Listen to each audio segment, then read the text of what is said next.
It was a time of peace, prosperity, and hope in the kingdom of Svaria. The Orcish War was more than 2 decades in the past. The towns and cities that had been destroyed were for the most part rebuilt. The only physical reminders of the war were the statues, the cenotaphs, and the graveyards.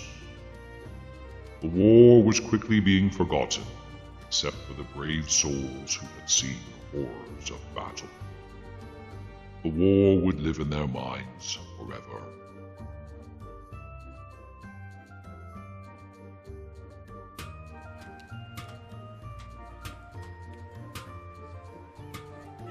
Peace is a fragile thing. Unless it is maintained, it will fade like the memories of the past.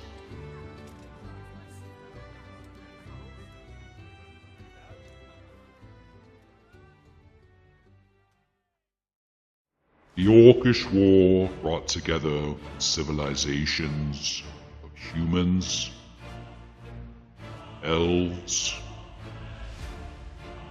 and dwarves to battle their age-old foes, the Orcs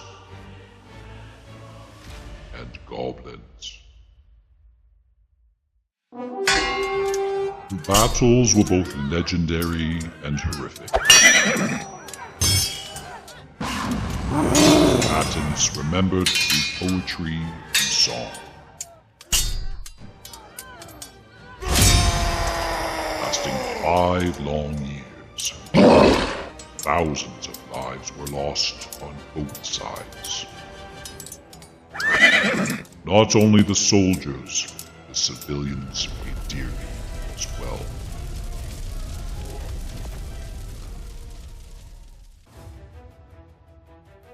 There were heroes and villains on both sides of the war. Common soldiers climbed the ranks and became great generals. Common generals wasted the lives of their soldiers.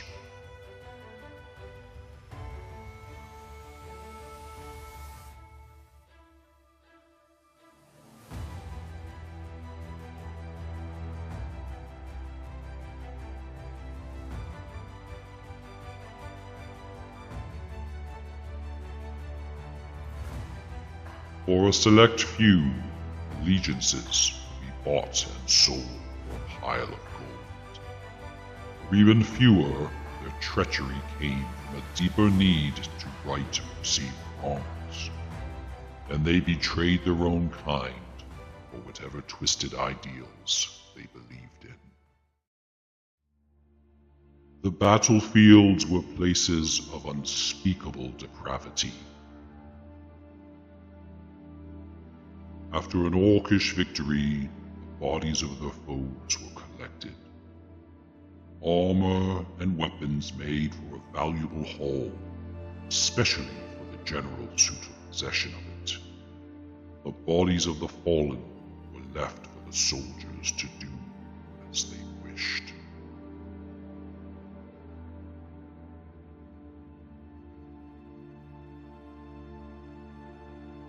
The generals took some of the bodies of their enemies as trophies, especially the elves, whose bones were a valuable ingredient for potions and magical items. After the orcs and goblins were crushed in a series of incredible battles, they returned home, vanquished from the war of conquest they had started. In time, the dwarves returned to their mines, the elves to their forests, and the humans set about rebuilding their cities. The vigilance to retain peace waned over the years, until the alliance became a distant memory. Throughout the Orcish War, the mighty dragons merely observed, not caring to become involved in the squabbles of the pathetic humanoids. Occasionally, a hungry dragon took advantage of the battlefield gathering of so many soldiers, but did not take sides. Peace that had been established between the elves and dragons over 1,000 years ago was cautiously respected by both sides. That peace was never agreed to by the humans, and they would never fully trust dragons. Nor would the dragons ever trust the humans. If there is one thing an orc is known for, it is for his brutality, both on and off the battlefield. There is a second thing they are known for. It is their insatiable hunger for revenge. Blaming their weaker cousins, the goblins, for their battlefield defeats, the orcs extracted a terrible price from the goblins, resulting in the very few who live today. But ultimately, their desire for revenge against the humans and elves consumed them, some more than others. A common foot soldier during the war, one orc was known for his extreme brutality and prowess with his battle axe, slaying countless humans, elves, and dwarves.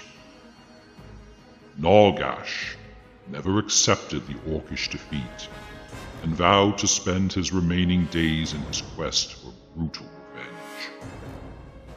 Knowing the orcish armies were decimated, and that they would never be able to rebuild their numbers during his lifetime, he schemed of other ways to strike at his enemies. Through a series of challenges and victories within the orcish army, Nargash rose to the rank of High General, Commander of all. He plundered the possessions of the generals he bested on his rise to power, which included countless pieces of human and elven armor and weapons. It also included some of the bones of those who used those items on the battlefield, kept as vile trophies by the generals of decades past. It was during this accumulation that he devised his plan. Dragons are solitary creatures, only coming together to raise offspring, and then for just a short while. Only coming close to human civilization in times of hunger and an easy meal of farm animals, dragons are rarely seen, preferring to remain away from those who once hunted them for their valuable hides, teeth, and bones. A dragon is a fearful creature and extremely difficult to defeat. But when human technology and greed are involved, sometimes even the mighty dragons can fall. It was better for the dragons to avoid the humans altogether.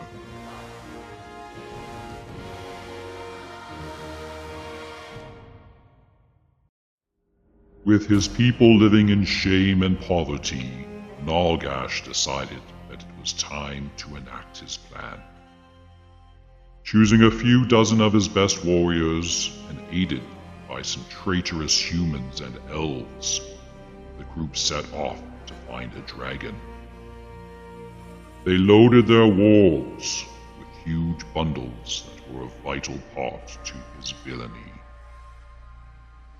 After a few weeks, they were successful.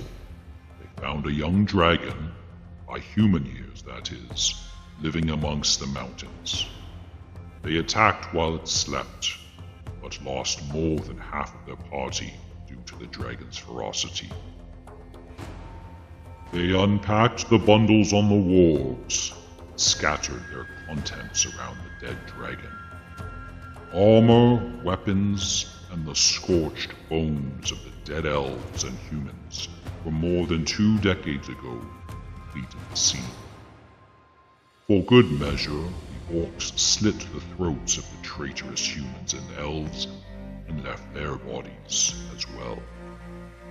All of the orc bodies, armor, and weapons were carefully collected and brought home with them to hide any trace of their presence. They cut off the dragon's wings and as much of its hide and meat as they could, leaving its bones to bleach in the sun. Nagash and his orcs returned home, hoping that their evil deeds would soon be discovered. They were not. 3 more times, his hunting party and new traitors repeated this vile act. Then, one day, his work paid off. The bones of the 3rd dragon, along with the human and elf bones, weapons, and armor, were discovered by another dragon.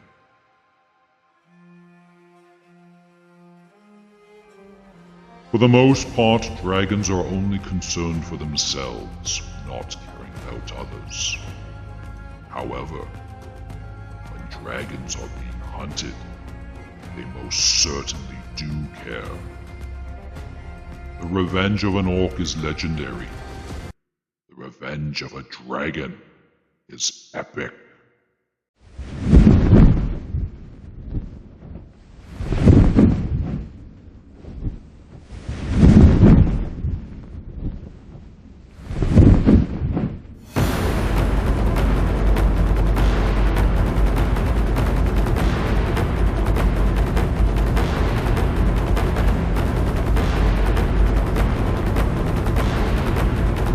The revenge of this dragon was swift and terrible.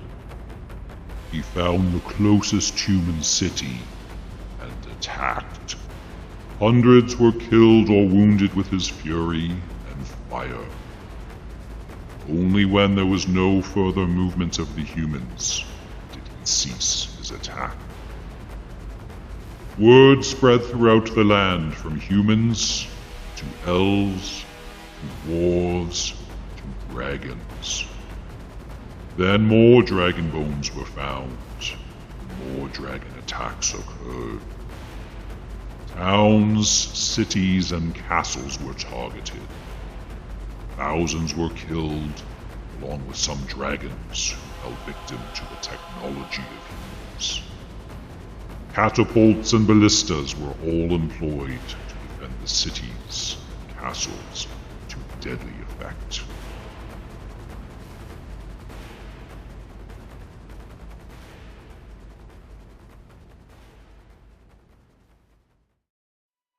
It was a time of sorrow like no other. The cost in lives would never be known. Many people simply vanished, and those who were found could not be identified. The orcs and dragons had had their revenge. Now was the time of the humans. Hoping to end the bloodshed, elven envoys were sent to speak with the humans to stop their retaliation. The elves also visited the mighty dragons. Some were greeted with uneasy respect. Others were greeted with rage. Whether it was elven diplomacy or simply the dragons had had their fill of revenge, eventually the dragon attacks stopped. Nagash was not pleased. His plan had counted on the dragon attacks lasting longer, so that he could amass enough of his Orcish warriors to lay waste to the human civilizations. His foe had been severely crippled, but not nearly enough for a successful campaign of warfare.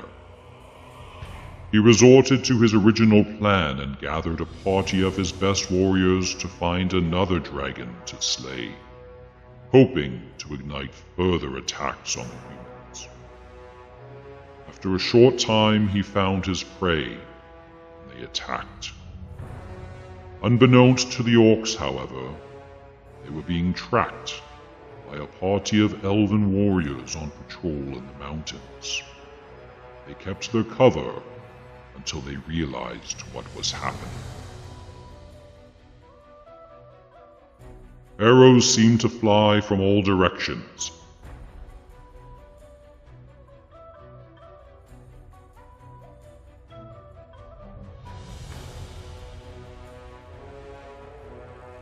Nagash and two of his lieutenants escaped during the frenzy of battle. The remaining orcs were slain, and one elven traitor was captured. The severely wounded dragon was healed with elven magic and medicine.